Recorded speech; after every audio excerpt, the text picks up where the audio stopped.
Big boss സാത്താൻ സേവ എന്ന് ഞാൻ പറഞ്ഞിട്ടില്ല.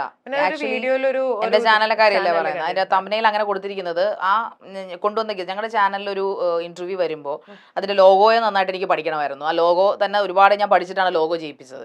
അതോടൊപ്പം തന്നെ ഒരു ഗസ്റ്റ് വരുമ്പോൾ അതൊരു അടിപൊളി ഗസ്റ്റ് ആയിരിക്കണം. അതിന് എനിക്ക് സെലിബ്രിറ്റി വേണമെന്ന് നിർബന്ധമില്ലായിരുന്നു. പക്ഷെ അത് കാലികമായിട്ടുള്ള കാര്യങ്ങൾ സംസാരിക്കുന്ന ഒരു വെറൈറ്റി സബ്ജക്റ്റ് ആയിരിക്കും നിർബന്ധം. ഞാൻ തപ്പി ഇരിക്കുന്ന സമയത്താണ് ഇൻസ്റ്റാഗ്രാമിൽ നമ്മുടെ ട്രയോസ്പാർക്ക് പ്രൊഡക്ഷൻ, നമ്മുടെ പ്രൊഡക്ഷൻ്റെ പേര് ട്രയോസ്പാർക്ക് എന്നാണ്, അവരുടെ ഇൻസ്റ്റാഗ്രാം ഐഡിയിലേക്ക് ഇദ്ദേഹത്തിന്റെ മെസ്സേജുകളും ഇദ്ദേഹത്തിന്റെ വെല്ലുവിളികളും, അതായത് നിങ്ങളുടെ കൂട്ടുകാരിയല്ലേ ഈ പറയുന്ന വ്യക്തി, ആ പുള്ളിക്കാരത്തിയോട് പറ എന്നോട് ഒന്നൊന്ന് സംസാരിക്കും. പുള്ളിക്കാരത്തിക്ക് ആൾക്കാരോട് സംസാരിക്കണം താല്പര്യമുള്ള ഒരു വ്യക്തിയാണ് ഈ മനുഷ്യൻ. പുള്ളി അവിടെ ഒരു മഠം നടത്തുന്നതാണ്, അതായത് വിഷ്ണുമായ സേവകനായിട്ട് അവിടെ മട്ടുമ്മൽ എന്ത് ദേവസ്ഥാനം, അതാണ് പുള്ളിയുടെ മഠത്തിന്റെ പേര്. ചേർത്തല തന്നെ, ഉള്ളിലേക്ക് ഇച്ചിരി കയറിയിട്ടാൻ കണ്ട. അപ്പോൾ പുള്ളി ഒരു കോൺടാക്ട് ചെയ്തിട്ട് പറഞ്ഞു, നിങ്ങളുടെ ബിഗ് ബോസിൽ എന്നെ കളിയാക്കി പുള്ളി.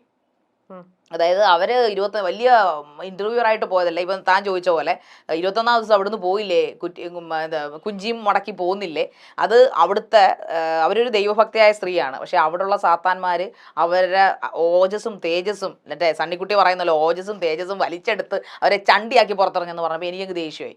അപ്പൊ ഞാൻ പറഞ്ഞു, എങ്കിൽ പിന്നെ പുള്ളി കൊണ്ടുപോവാ, തെളിവായിട്ട് പോവാ. ആദ്യം ഇങ്ങനെ എനിക്ക് ബിഗ് ബോസിനോട് പ്രത്യേകിച്ച് എനിക്കൊന്നും ദേഷ്യമില്ല. കാരണം അവർ നമുക്ക് നല്ല പ്ലാറ്റ്ഫോം തന്നു, ഏഷ്യാനെറ്റും നല്ലൊരു പ്ലാറ്റ്ഫോം തന്നു. അവിടെ പെർഫോം ചെയ്യാന്നുള്ളത് നമ്മുടെ ഇഷ്ടമാണ്. അവരൊന്നിനും നമ്മളെ നിർബന്ധിക്കുന്നില്ല. ആൻഡ് ഇത് സ്ക്രിപ്റ്റ് ചെയ്ത് നമുക്ക് സ്ക്രിപ്റ്റ് ഒന്നും അവർ തന്നിട്ടില്ല. സ്ക്രിപ്റ്റ് ഷോ അല്ല.